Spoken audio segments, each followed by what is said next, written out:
खांसी दूर करने के उपाय। खांसी बदलता मौसम, ठंडा गर्म खाना पीना या फिर धूल या किसी अन्य चीज से एलर्जी के कारण हो सकती है। खांसी होने पर तकलीफ भी ज्यादा होती है। आइए हम आपको खांसी से बचने के कुछ आसान से उपायों के बारे में बताते हैं। सौंठ को पीसकर पानी में खूब देर तक उबालें। जब एक चौथाई रह जाए तो इसका सेवन गुनगुना होने पर दिन में 3-4 बार करें। तुरंत फायदा होगा। गुनगुने पानी से गरारे करने से गले को भी आराम मिलता है और खांसी भी कम होती है। 1 चम्मच शहद में पिसी हुई काली मिर्च मिलाकर पीने से भी खांसी जल्दी ही दूर हो जाती है।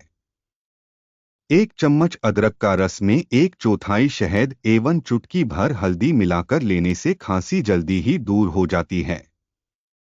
ऐसी ही जानकारी पाने के लिए हमारे YouTube चैनल क्रिएटिव लाइफ को सब्सक्राइब जरूर करें।